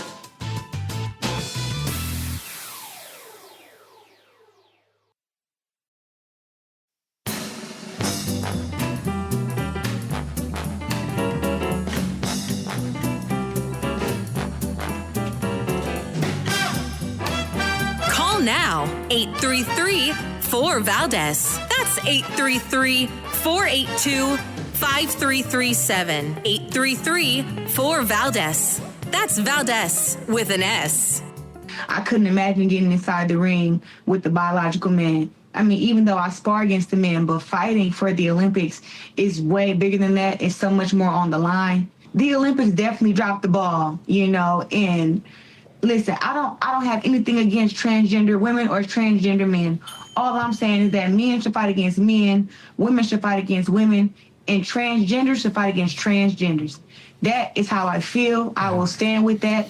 I'm not homophobic or anything like that or against the gay community, but that's not right. And again, that is Clarissa, what's her last name? Fields, boxing coach, weighing in on Fox News on her thoughts about that. I want to go to your calls on this. Let's keep them brief so we can get everybody in. Let's go to Pat in Sedona, Arizona, listening online, streaming, richvaldez.com. Pat, go right ahead. Hey, Rich, I tell you what, it's disgusting. This guy that was fighting this woman, this Italian woman, was like a giant against her. He did not look like or even close to a woman. He is a faker who got in there. That woman could have gotten seriously injured, and the IOC should be punished for this. Those guys should not be allowed. They should not have them in the swimming events or any of the women's sporting events. They should not be there. I know you have two beautiful daughters. You don't want to have them have to deal with these people. And I'll tell you what, Now, this is my definition only. Mm-hmm. These trans people, or I call them cross-dressers, because you know what a trans person is? It's technically known as a hermaphrodite. It is a child born with both sexes at the time. Well, I don't know that they all have both parts. I think some of them just they identify as one or the other. But I agree with you. The International Olympic Committee should be ashamed of themselves at the risk that they've put these people at, the potential danger that they've put them in. And Pat, yeah, it's very unfortunate. It really is unfortunate for these people that want to compete in good faith. And you force them into the ring with someone who's competing in bad faith. And the reason I say it's bad faith is because sports are broken up that way, right? At least in the United States they are because of Title IX. And that's just how it is. So if that's the case, and it's always been the case, right? You don't have men that compete against women in gymnastics in the United States, right? I don't think that works that way. Maybe I'm wrong, but I always see girls kind of competing against girls. I've seen guys doing gymnastics, maybe like in a group event, but not one-on-one. So I have to say, I think, they should stick with the rules that they have. And if they must create a transgender lane for those that want to compete one-on-one, then they should. But it's unfair to do it any other way. And I agree with you. Shame on them for that. Pat, thanks for your call, brother. Shout out to everybody in Arizona. Carrie Lake won out there today or yesterday. So shout out to Carrie Lake. And let's see. We continue. Where do we go? By the way, Trump weighed in on this boxing stuff, and he simply and succinctly said, "I will not allow men in women's sports," period. That was the end of the quote and the end of the Truth Social post. So kudos to El Trompito. Now let's continue. Let's go to Christopher calling us from California, Grass Valley, California, KNCO. Go right ahead. Hey, how's it going? This is Chris from Grass Valley. Yes, sir. Welcome. Go right ahead. It's real nice to be talking to you tonight. Likewise. Thank you. We're coming from a blue collar town where we all bust our ass, and we're just happy to be here. Yeah. What's on your mind? What do you want to say tonight, Christopher? Well, it just makes me wonder. There's this division that's being pushed on us, and I just want to put my 2 cents in as Go for it before we run out of time. Yeah, we're here busting our ass. I'm building vacuum chambers. I just want everyone to know that the industry is well and alive in this country. And, just don't let this political division divide us. That's about all I got for you, my man. All right, brother. I appreciate it. Godspeed to you. Thanks for your words of not allowing the division to get to us. And listen, it doesn't get to me. It fuels me, if anything.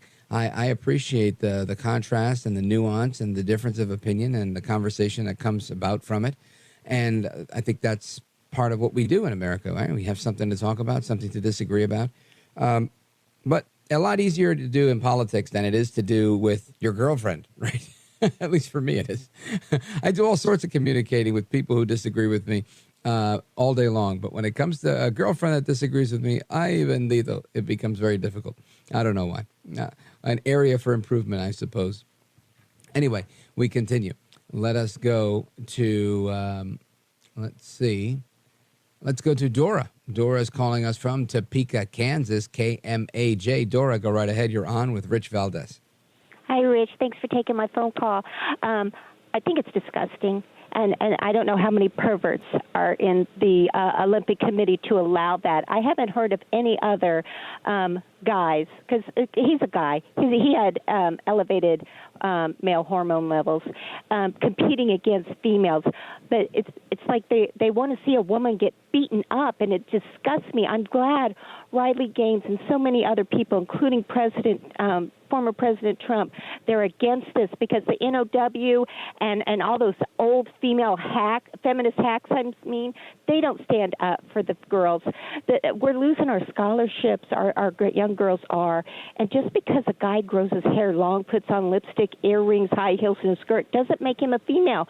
You being a father of 2 girls, you know how complex females can be. Oh, gosh, yeah. Oh, and I had a girlfriend that I mentioned, and I was married for 10 years. Yeah, listen, I totally get that. And you're 100% right. There's more to it than that. And I hate to trivialize anything, because I don't want to make my argument about transgenders in the Olympics or any sport, right, about delegitimizing one's plight of being trans. I don't. We've had callers on this program that are trans, and while I have my opinions about that, that's really not the gist of it for this, right? For this, to me, it's quite simple. If you're going to have people boxing against each other, even in boxing, Mike Tyson doesn't get in the ring with somebody the size of Conor McGregor, right? And while he's UFC, he has boxed in the past, and he went against, was it Roy Jones or Floyd Mayweather? And they had to make sure they matched their weight, and they're both men. So, and that's my point, that these combat sports are regulated to a point where even with weight, even with wrestling, like, Greco-Roman wrestling, Olympic wrestling, that's all by weight class. So obviously men are competing against men in that sport. Now, I've seen girls on the wrestling team in high school. I've seen girls on the football team in high school. And I always took exception to that, not because of anything anti-woman, but more so, again, because I'm the father of 2 girls. And I remember when both of my daughters were cheerleaders, sideline cheerleaders, and I would have loved to have supported them if they said, Dad, I want to play football. I would have been the first one to have their back. But I wouldn't want them to play football against the boys. Now, I'm sure there's some dads out there that would have said something like, listen, my girl, I'm going to train her, and she's going to play football and be better than the boys. I'm sure she could be. But the reality is, I've seen what a high school boy can do. I was one, and I had friends, and these guys, some of them can bench 300 pounds, right? You start to really blossom into your man body when you're in high school. And if you're able to bench 200 pounds, 300 pounds, that's a lot of weight to lift. I don't know any girls in high school that could bench that kind of weight. Now, it doesn't mean that they can't, and that with training and dedication, lots of things are possible. But I'm talking about, by and large, it's an unfair deal. So we should keep things as fair as we can keep them.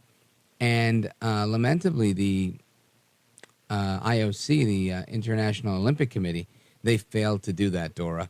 And that is eventually going to put women at risk. Had this woman not thrown in the towel, had she said, you know what, like 50 Cent, the rapper, says, get rich or die trying. Imagine she would have said, I'm going to go for the gold here, and I'm going to die trying. She may have, right? She may have, or at least suffered some serious injury. So definitely something to talk about there, and to continue to consider. Dora in Topeka, Kansas, KMAJ, thank you so much for the call and for your compliment on our guest. I appreciate that. And folks, we get to the rest of your calls and more straight ahead. We've got 1, 2, 3, 4, 5, 6, and looks like one's flashing. So we're going to get to those half dozen or so calls on the other side of this. Folks, don't go anywhere. I am Rich Valdez, Valdez with an S, at Rich Valdez on all of the social media, and we're coming right back.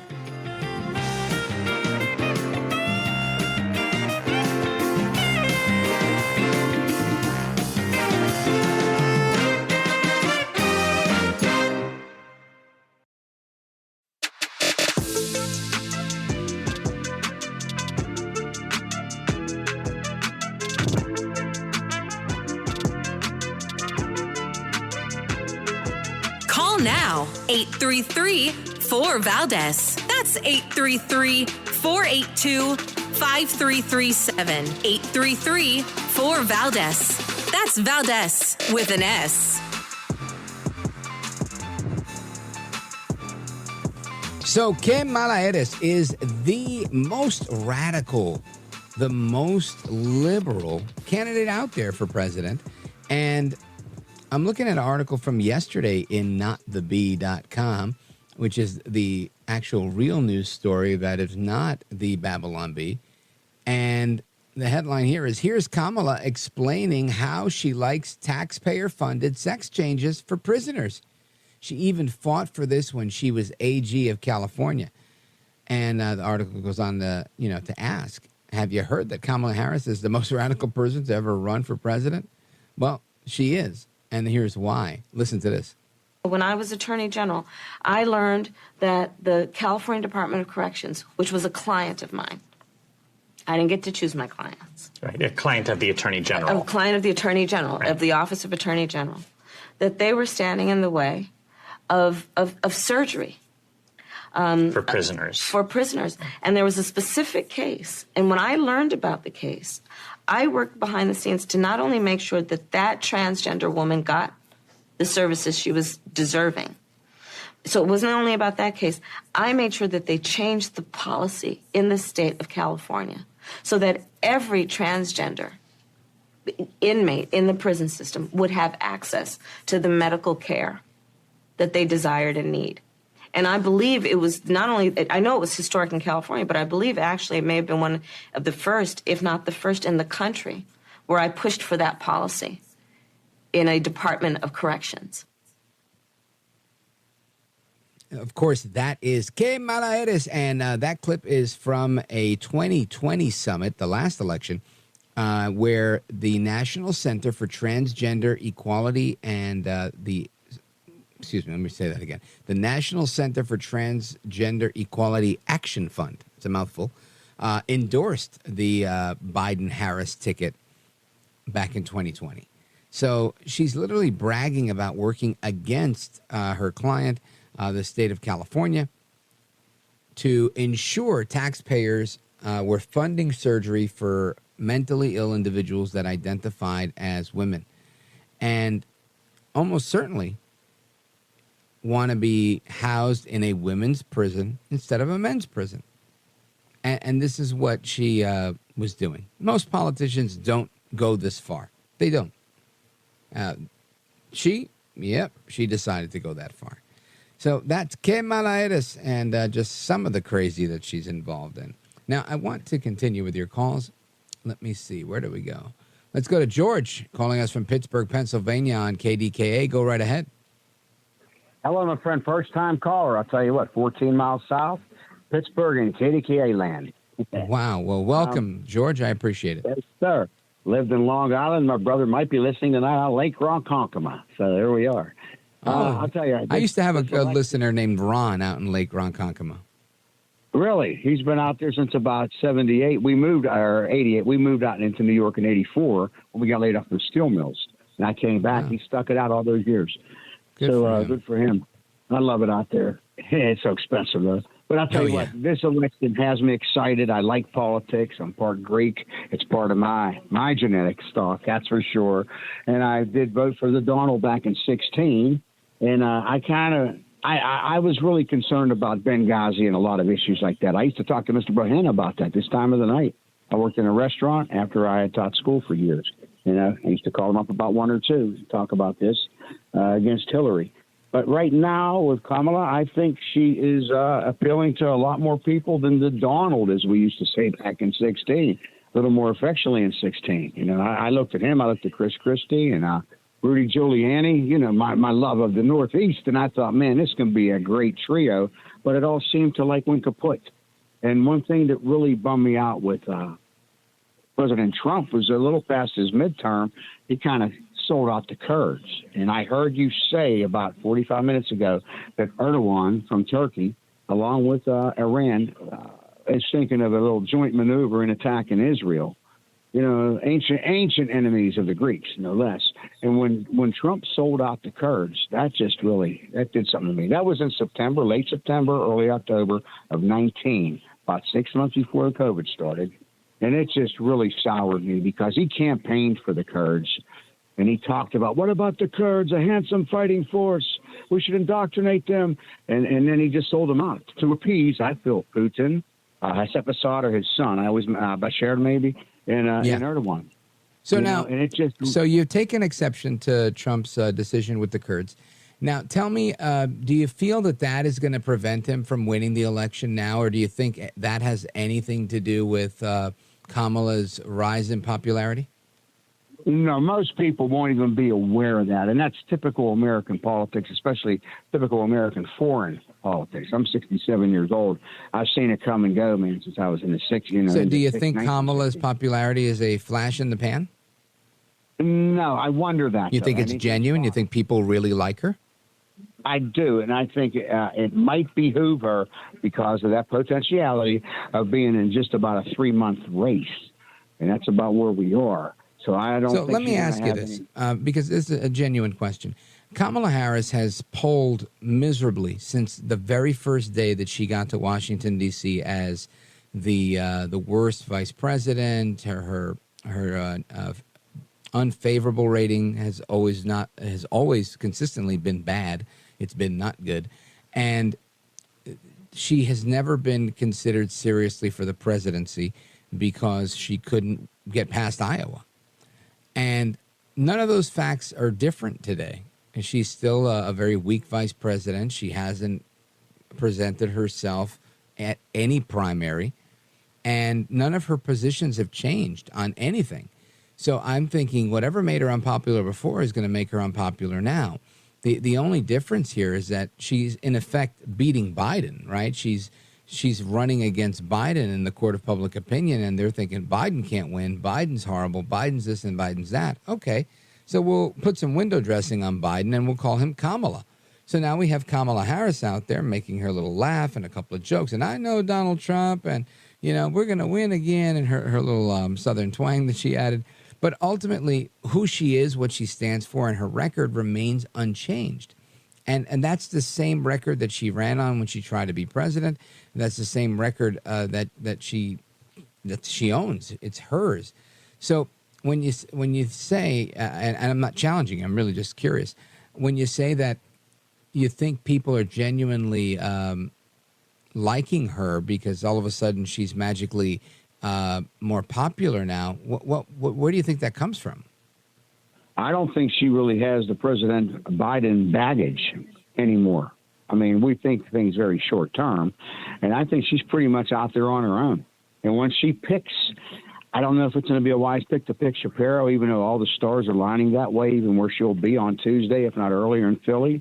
But if she would pick Mark Kelly for several reasons, I think that's really going to be the boost. It's going to be a charismatic election like Trump once had. I'm sick of him, but he was very charismatic at one time. You see, the thing I think here, George, is that this is really not based on personality. I don't think Trump has been ahead in the polls because of his charisma. I don't think people are gravitating towards Trump because they like his personality either. I think people are gravitating towards Trump because they saw how he was treated with the lawfare of these phony cases trying to indict him on absolutely everything.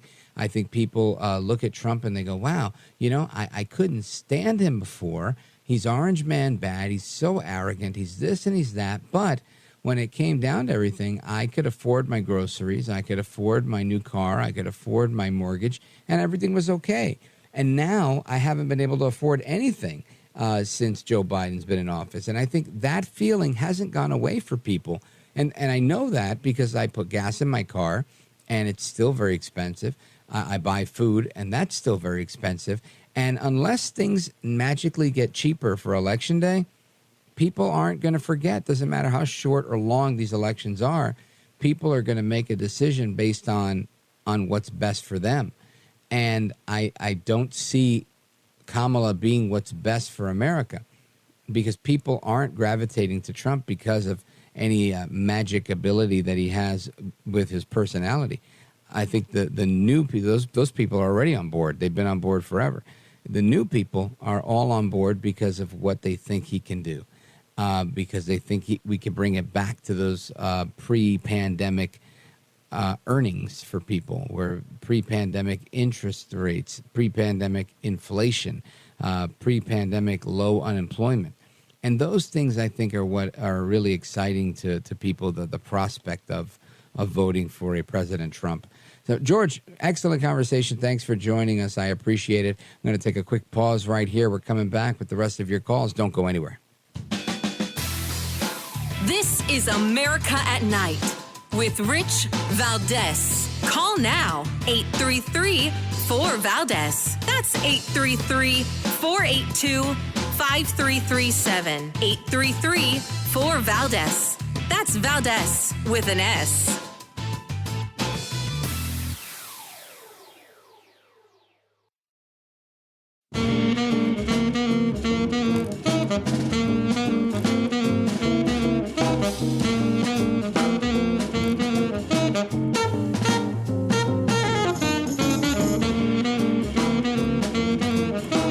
Rich Valdez, who again will do a fine job, and I know you'll enjoy listening to him. This is America at Night with Rich Valdez. Call now, 833-4-VALDEZ. That's 833-482-5337. 833-4-VALDEZ. That's Valdez with an S. There's no question I'm in favor of banning fracking. There's no question that we've got to critically re-examine ICE, and we need to probably think about starting from scratch. What would you do about the millions of, specifically, assault weapons that are already in circulation? We have to have a buyback program, and I support a mandatory buyback program. You support the Medicare for All bill. I believe it will totally eliminate private insurance. So for people out there who like their insurance, they don't get to keep it? Let's eliminate all of that. Let's move on. Wow. A mandatory buyback program, again, is the confiscation of your gun in exchange for forced cash. Mandatory buyback, they make it sound so diplomatic, but that means you must bring the gun and we're going to give you some money for it, whatever we decide, and you're giving up the gun. I don't like this mandatory buyback plan at all. At all. Very, very bad idea. These are very radical positions that Que Malaeres has. I'm going to go to somebody who has been an observer of hers for quite some time. Paul in Boise, Idaho, KBFI. Paul, go right ahead. Thanks for taking my call. Yes, yeah, sir. She's quite the opportunist. She has been for the amount of time that I've known her in California when I lived there at one time, when she was with Willie Brown on the side. That's kind of the least of it. There's a place in Berkeley where her parents were professors at Cal Berkeley. And there's a place there at Berkeley called People's Park where they have frequent peaceful protests that sometimes go sour and they go bad. And I believe that's kind of where she saw what she saw. What do you mean, like fights break out? Like what happens at these protests that go sour? Well, nightsticks get pulled out and people are trying to, hit back or pull knives on the cops. It gets very violent. Oh, yeah. And you can't stop it. And it gets worse and worse and worse. And so she saw what she saw, and that gave her the idea, I believe, for the defund the police movement in her head, which is just insane. Now, this buyback program is one of the main components, oddly enough, of not socialism, but Marxism. Right, yeah. Disarming the population, eliminating God from the public discourse. You're right. A lot of the telltale signs are there, and that's why I think everybody needs to always bone up on that and know what's going on and be able to identify it, because if you don't, it'll sneak up on you right away. Paul, thank you for your call, brother. Big shout out to Boise, Idaho, and everybody at KBFI. Let's continue. Where do we go? We go to Frank in Evergreen, Montana. Frank, go right ahead. Hey, Rich. Yes, sir. I was looking into statistics on the most honest countries in the world. The number one is Finland. You don't get much more wider than that. But if you lost your wallet in public, chances are 99% of the people are going to get back to you. Whereas would that be the same in India or Jamaica? I don't know. So. Do we have stats on that or no? Well, I've never lost a wallet in India or Finland, so I wouldn't be able to say, oh my gosh, they're so much nicer here than there, blah blah blah. I get the point that you're trying to make. I just don't know. It's hard to compare apples to oranges. it would be nice to have the data from all these places and see if it was done the same way. And ideally, when you're looking at stuff like that, you want to look at, okay, so how many people are in Finland and how many people are in the control of the other group that you're looking at, the other control group. And I don't know the answer, but I do know this, that whether it's Finland or the other place, people love to take money from tourists, whether it's by hook or by crook. I believe that there's always going to be somebody. This is an argument I have with my brothers, where they're like, oh, because, if Trump's going to clean shop, he's going to drain the swamp. And listen, I think draining the swamp is a perpetual thing. It starts with, hiring the right people on the campaign and then winning your election and then getting into office and bringing the right people with you and having them serve. And that's how you drain a swamp. But it doesn't mean it stays drained forever. Like, just think about it. If you go to a real swamp and you drain it, there's a bunch of alligators in there. They're going to have to go somewhere else. But eventually they live. They exist in a different swamp, or it rains, you get a little bit of a mudslide, and boom, you get the swamp back. And I'm being a little extreme here, but that's the reality of life, I believe. So ultimately, we can't eliminate bad, right? There's going to be bad people in Finland. There's going to be bad people in India. There's bad people everywhere. And some may be better than others, and I'll never discount that. But my point to my brothers was they feel that there's this house cleaning that's going to occur, and then that's it. And my point is, A, I don't think this house cleaning occurs, but B, even if it does, it doesn't mean anything, because there's always going to be the depravity and evil in man's heart, and that's what guides him in many ways. And, those of us that try to be more spiritual and do the right thing, we're guided the way we're guided, through in love and in peace and whatever and what have you. But ultimately, you just can't stop the world from being evil. And that's my thought there. Frank, taking a pause here, coming right back. Your calls and more. Don't go anywhere. This is America at Night with Rich Valdez.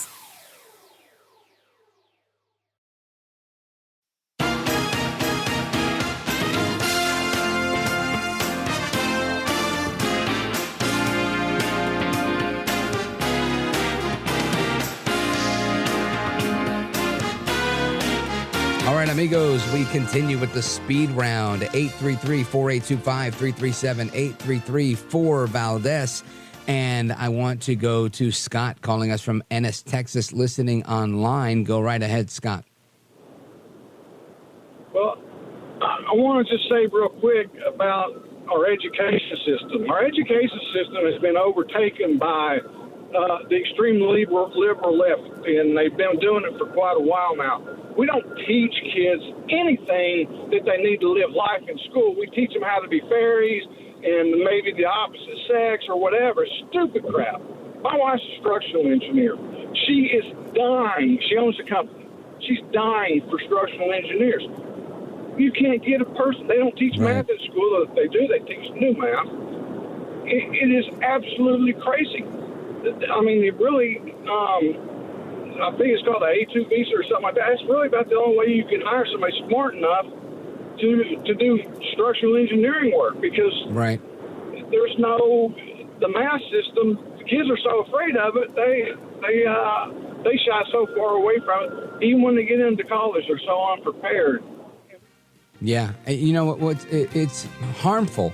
It's harmful because in the STEM areas, science, technology, engineering, and math, that's where we're going to pay the price. And American innovation has always been there in the forefront of all those. I don't know if we're going to continue to be the leader there for much longer because of our education system. Thanks for the calls, everybody. I am Rich Valdez. Hasta la próxima. Take care. Good night, and God bless.